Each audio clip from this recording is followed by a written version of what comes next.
के लिए वोट मांगने, आशीर्वाद मांगने, समर्थन मांगने आपके गांव में आया हूं और पूरे भरोसे और उम्मीद के साथ आया हूं कि आप इस बेटे को खाली हाथ नहीं भेजोगे। आप इस बेटे को पूरा का पूरा आशीर्वाद भी दोगे और विश्वास दोगे कि दातरता से एक तरफा नीटू भाई को चुनाव जिताकर भेजोगे। पक्का भेजोगे। चुनाव का समय है, चुनाव चल रहा है। एक तरफ हमारे प्रत्याशी सत्यपाल सिंह सिकरवाल है, जिनके फादर भी विधायक रहे, पहले ये भी विधायक रहे और जिनका जीवन के बारे में जितना मैंने पता किया तो जिनके राजनीतिक जीवन पे कोई किसी तरह का एक दाग नहीं है। और दूसरी तरफ भारतीय जनता पार्टी के जो प्रत्याशी हैं, जो आपके यही श्योपुर में कोऑपरेटिव बैंक के चेयरमैन रहे थे और उनके जब कोऑपरेटिव बैंक के वो चेयरमैन रहे तो उनके समय में जितनी भी भर्तियां हुई लोग मेरे को बता रहे थे कि एक भी भर्ती इन भारतीय जनता पार्टी के प्रत्याशी ने उस समय श्योपुर बड़ौदा से नहीं भरी थी। जितनी भी भर्तियां भरी वो मुरैना उधर से लोगों की भरी थी।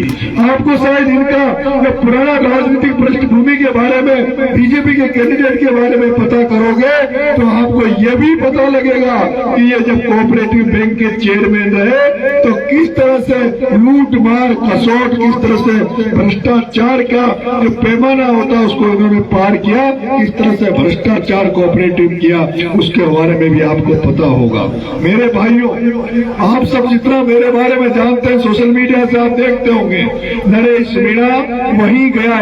मैं इस पूरे चुनाव में एक तो कोटा में वोट मांगने गया जहां से प्रहलाद गुंजल चुनाव लड़ रहा था और दूसरी जगह मध्य प्रदेश में आया हूं तो केवल इस श्योपुर की सीट पे वोट मांगने आया हूं, जिसका कोई कोई कारण रहा होगा। मेरा आपसे पुराना ज्यादा लंबा रिश्ता तो नहीं है, लेकिन मैं इस रिश्ते को मजबूत करने आपके बीच में आया हूं और इस उम्मीद के साथ आया हूं कि आप इस बेटे को आशीर्वाद दोगे।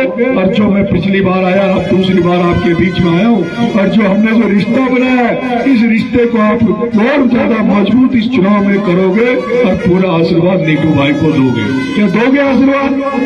पूरा हाथ खड़े करके बताओ।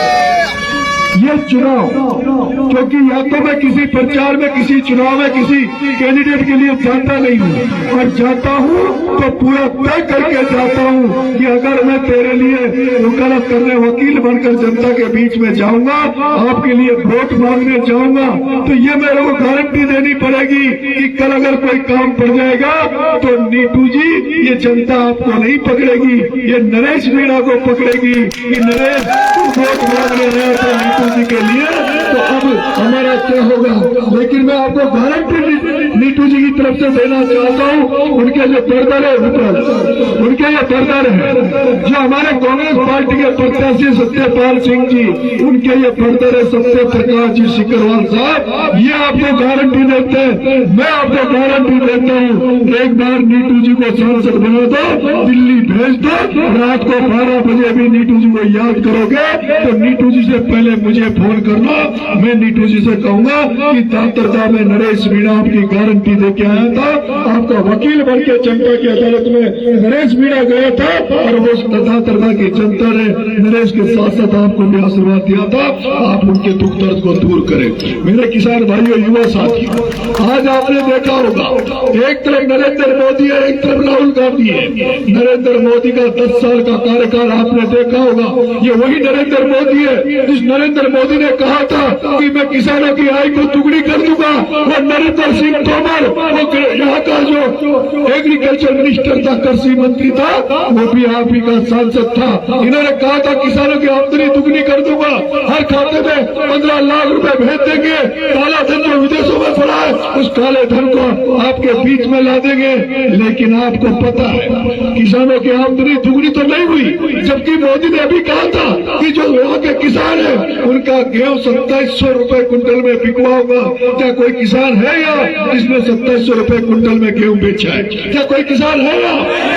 मैं कहना चाहता हूँ ये वादे कर सकते हैं, ये झूठ बोल सकते हैं, ये कभी गारंटी पे खड़े नहीं उतर सकते। जो नरेंद्र मोदी ने इस 7 फेरे की लुगाई को गारंटी दी, ये उसको उसके खड़ा नहीं उतरा तो आपकी गारंटी में खड़ा कैसे उतर सकता है? ये मेरे भाइयों मैं कहना चाहता हूँ। दूसरी तरफ हमारे राहुल गांधी ने कहा कि इस देश में जातीय जनगणना होगी, जिस जाति का जितना बड़ा वोट बैंक है उस जाति को उतना उसका अधिकार और उसको कानून देंगे। हमारे राहुल गांधी ने, हमारी कांग्रेस पार्टी ने एक न्याय पत्र बनाया, पूरे देश में भारत जोड़ो यात्रा निकाली, न्याय यात्रा निकाली और न्याय पत्र जारी किया, जिसमें राहुल गांधी ने कहा कि जो मनरेगा हमने चालू किया उसमें मनरेगा में जो 150 रेट है, तो मजदूरों की दिहाड़ी जिसको 200-250 मिलता है, उसको अगर हमारी सरकार कांग्रेस बनेगी तो उसको 400 रुपए प्रत्येक दिन उस मजदूर को देंगे। किसानों के लिए उनको पैसा बढ़ाएंगे, जो समर्थन मूल्य के काटे उनको लगाया जाएगा और जो किसानों ने जो आंदोलन जिन मुद्दों पे किए उनकी रिपोर्ट को राहुल गांधी ने कहा उनकी रिपोर्ट को हम पूरा करेंगे।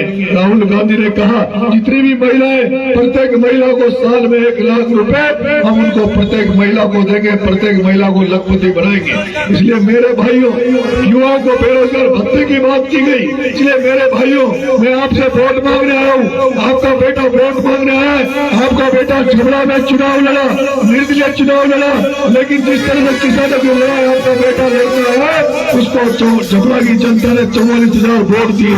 आपका बेटा जब कोटा में वोट मांगने गया तो आज हमारे साथ प्रत्याशी नहीं है, लेकिन मैं आपसे कहना चाहता हूँ वो बीजेपी का प्रत्याशी भी आपके एरिया में आया होगा, कितनी संख्या उसके साथ मुझे नहीं पता, लेकिन मैं तो बिना प्रत्याशी जब आज पूरे इलाके में आया हूँ तो जगह जगह लोगों ने जो आशीर्वाद प्यार दिया है उससे साबित हो जाता है कि नरेश मीणा तुझे ये प्यार मिल रहा है, ये इसलिए मिल रहा है कि तेरे पास कोई पद नहीं है, ओहदा नहीं है, लेकिन तूने अब तक जो किसानों के लिए लड़ाई लड़ी, जो छात्र युवाओं के लिए लड़ाई लड़ी, उसकी बदौलत है कि युवा और किसान तेरे को साथ दे रहे, तेरे पर सौंपा बंधवा रहे, स्वागत कर रहे। लेकिन मेरे किसान भाइयों, युवा साथियों, मैं भी आपको कह देना चाहता हूँ, इस आपने जो मेरे को सौंपा बंधवाया है इसकी लाज हमेशा जिंदगी भर बनाकर रखूंगा।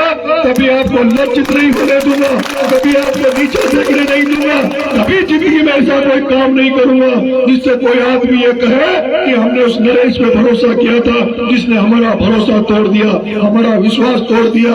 इसलिए मेरे भाइयों आपके बीच में आया हूँ।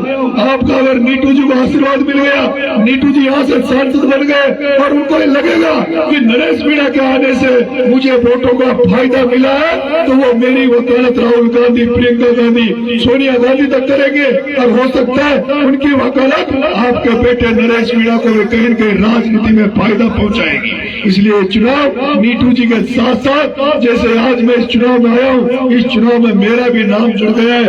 आज मैं जितने गांव में घूमने निकला हूँ उन गांव में उम्मीद करता हूँ कि जितने गांव में मैं गया हूँ आज उसमें एक तरफा वोट कांग्रेस को पड़ेगा। और अगर आप सबने आशीर्वाद दिया तो फिर से दोबारा चुनाव के बीच बाद में आपके बीच में आएंगे। आपको बहुत बहुत धन्यवाद। राम राम साहब, मेरा उम्मीद करता हूँ आप मेरा मान सम्मान रखोगे, हाथ खड़े करके बताओ। अब मेरा निवेदन है 7 तारीख को वोट डलेगा, तो जो लोग मेरी बात सुन रहे हैं आप सभी से निवेदन है 7 तारीख को पोलिंग बूथ पे मजबूती से खड़े रहना और एक एक वोट को ढूंढ कर पोलिंग बूथ पे नीटू जी की मतपेटी में डलवाना। दूसरा निवेदन है, जिस तरह के देश में हालात चल रहे हैं, जिस तरह संविधान को खत्म करने की बातें चल रही है, जिस तरह से लोकतंत्र का गला घोटा जा रहा है, यही मौका है कि नरेंद्र मोदी और अमित शाह को आंख दिखाने का समय है। इस एरिया में डॉक्टर साहब किरोड़ी लाल जी मीणा साहब आते रहते हैं। आज आपने राजस्थान में देखा होगा किस तरह से किरोड़ी लाल जी मीणा साहब ने बीजेपी को मजबूत किया, बीजेपी को खड़ा किया, उन्होंने बीजेपी के लिए खून पसीना एक कर दिया। पूरी जवानी किरोड़ी लाल जी ने बीजेपी के लिए खर्च कर दी। लेकिन ये दुर्भाग्य की बात है कि भारतीय जनता पार्टी ने जो किरोड़ी लाल का अपमान राजस्थान में किया है, उस अपमान का बदला लेने का समय ये आ गया है। उस अपमान का बदला मैं सोचता हूँ मध्य प्रदेश का हमारा आदिवासी भाई मिलेगा। बहुत बहुत धन्यवाद। राम राम साहब, जय हिंद, जय भारत।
उधर तो जो इनका खुद का क्षेत्र है ना दिमनी, वहाँ से ही कितनी बढ़िया रैली हो रही है दिमनी में, बढ़िया सब देख रहे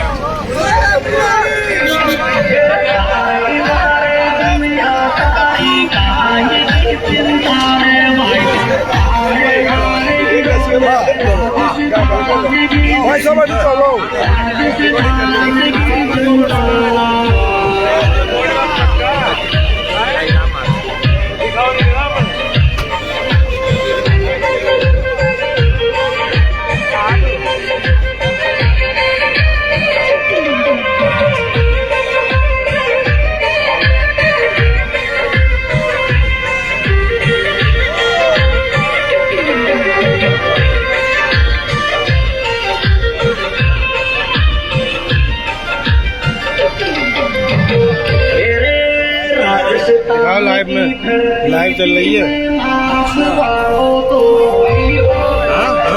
या टाइगर तेरे शानदार को देखा तुम तेरा वालों को गुड़गुड़ाहट वालों को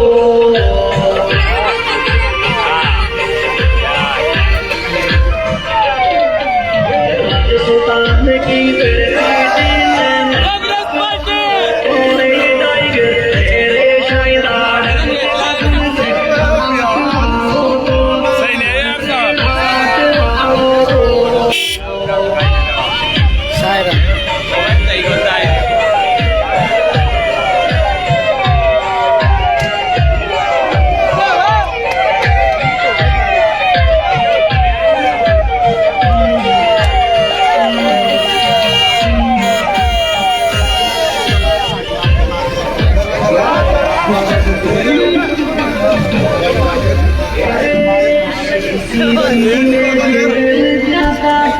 Big